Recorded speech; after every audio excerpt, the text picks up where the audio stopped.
తాకట్లో ఉన్న బంగారాన్ని విడిపించి ఆ రోజున మార్కెట్ ధర కట్టి మిగిలిన డబ్బును మీకు అందిస్తుంది కొమ్మూరి గోల్డ్. అండ్ నా దగ్గర ఒక సీరియస్ క్వశ్చన్ ఉంది. ఇది ఇప్పుడు మీరు కాకుండా నేను కాకుండా థర్డ్ పర్సన్ గురించి. సో మీకు చెప్పాలనిపిస్తే చెప్పండి, లేదా స్కిప్ చేసేసేయండి. షూర్. అనిల్ రావిపూడి గారు ఇప్పుడు దాకా ఆయన తీసిన ప్రతి సినిమా హిట్, మామూలు హిట్ కాదు. No. సో చెప్పి కొడతారు ఆయన హిట్, Hmm. కొడుతున్నానని చెప్పి కొడతారు. ఈ సినిమా షూటింగ్లో ఉన్నప్పుడు కూడా చాలా నెగిటివ్ క్యాంపెయిన్ నడిచింది ఆయన మీద. పర్టికులర్గా ఆయన మీదే నడిచింది. దొరికేస్తాడు దొరికేస్తాడు దొరికేస్తాడు. ఇంత ప్రెజర్ ఉన్నప్పుడు ఆయన సెట్లో ఎంత కాన్ఫిడెంట్గా ఉండేవాడు, వీటిని ఎలా ఛాలెంజింగ్గా తీసుకున్నాడు? ఒక ఎక్స్పీరియన్స్ ఏమైనా ఉందా మీతో షేర్ చేసుకుంది? అందమైన అనుభవం అనే ఒక సినిమా ఉంది, ఇఫ్ ఐమ్ నాట్ రాంగ్. ఆ టైటిల్ కరెక్ట్ గుర్తురాట్లేదు, బట్ అందులో ఒక సీన్ చెప్తాను మీకు ఇది ఎక్స్ప్లెయిన్ చేయడానికి. అందులో రజనీకాంత్ గారు one of the heroes, Kamal Haasan గారు, రజనీకాంత్ గారు. సో ఆయన ఆ సినిమాలో అప్పటికే రజనీకాంత్ గారు ఫేమస్, ఏది ఇలా ఎగ్రెస్ సిగరెట్ పట్టుకోవాలి స్టైల్.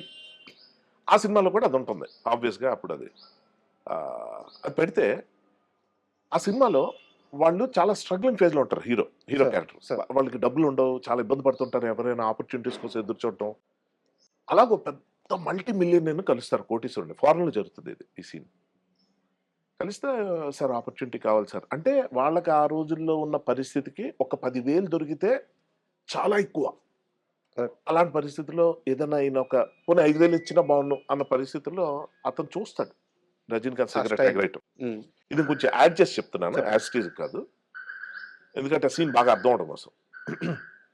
సో అతను ఏమంటాడంటే, భలే స్టైల్గా ఎగరేస్తున్నా అంటే, నా సార్ అదే నా స్టైల్ బాగా ఓకే, ఇది మళ్ళీ చేస్తావంట.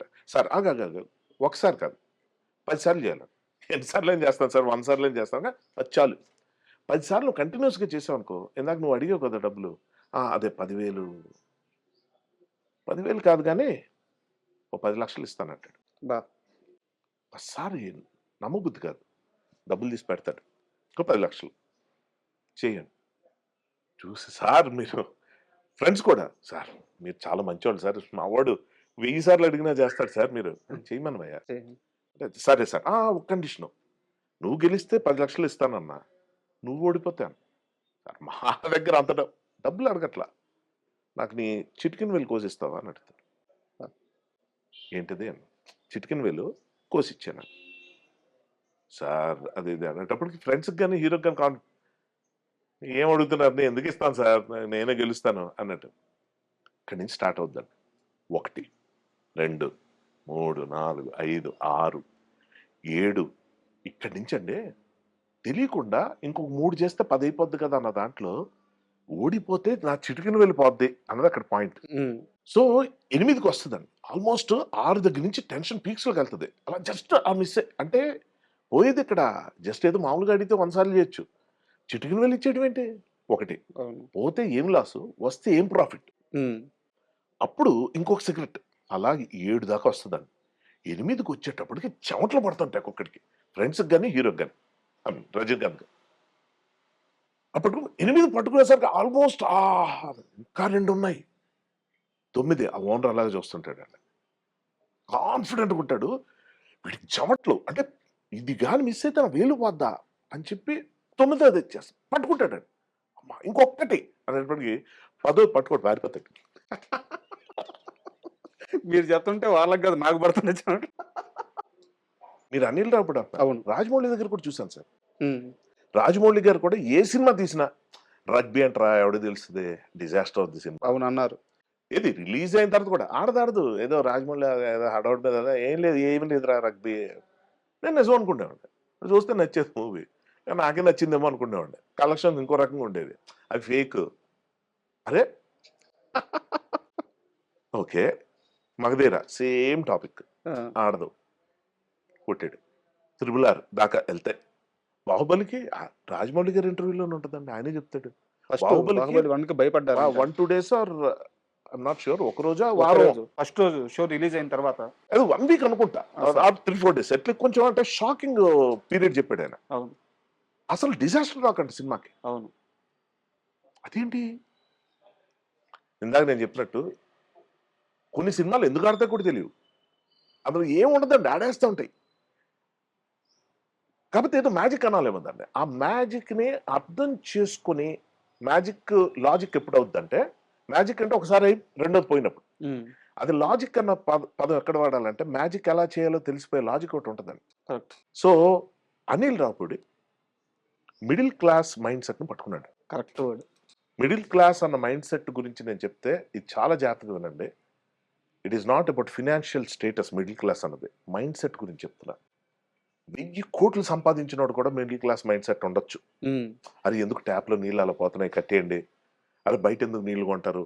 వాటర్ గురించి నేను చెప్తాను. ఒక 20 రూపాయలు ఖరీదు చేసే వాటర్ బాటిల్ గురించి, అక్కడ ఎక్కడ తింటే ఎంత అవుతుంది కదా, అది ఇక్కడ చేసుకుంటే అయిపోతుంది కదా అంటే అక్కడ డబ్బులు ఒకటే కాదు, బయట ఫుడ్ ఎందుకు తినడం, ఇంట్లో ఇలా మీరు చూస్తే చిరంజీవి గారు కూడా ఒక ఎగ్జాంపుల్ చెప్పారు ఆ మధ్య సబ్బుల గురించి. అది అవునవును మీరు చూసుంటే చూసాను.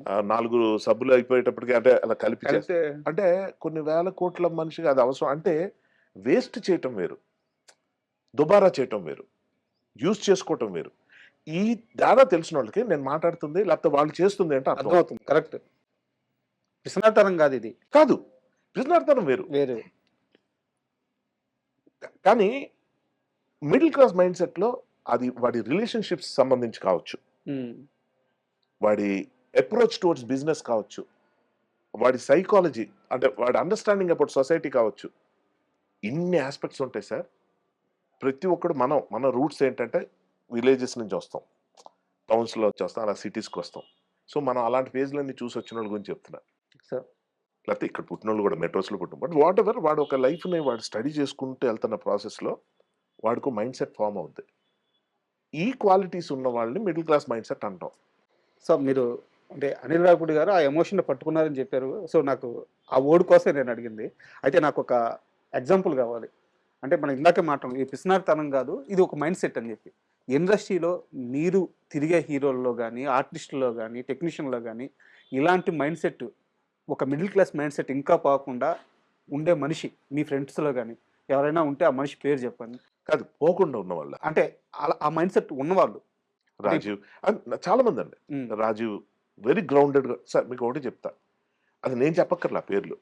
మీకు ఒక స్టేజ్ మీద మైక్ పట్టుకుని మాట్లాడే ఎవరైనా సరే, మీరు సందీప్ రెడ్డి వంగాన్ని తీసుకోండి, అంటే ఏ రాజమౌళి గారిని తీసుకోండి, అలా చెప్పుకుంటూ పోతే అదే చాలా మంది ఉన్నారండి. కొంతమందికి మనకి ఎలాగంటే వాళ్ళకి వాళ్ళ యాటిట్యూడ్, వాళ్ళ పర్స్పెక్టివ్ దానివల్ల అర్థం కాకపోవచ్చు, తెలిసిపోతాయి. చాలా ఈజీగా తెలిసిపోతాయి. వాళ్ళకి ఎలాగ ఉంటుందంటే ఒక రకమైన మదం, ఒక రకమైన గర్వం, అది తెలిసిపోతుందండి. మేము కారణ జన్మలం, ఇక్కడ మేము ఇలాగ పుట్టడం చాలా గొప్ప విషయం అని మాట్లాడే వాళ్ళు చాలా మంది ఉంటారు. అది మంచితనం ఫేక్ చేసే వాళ్ళు కూడా ఉంటారండి. చాలా ఇంపార్టెంట్ పాయింట్.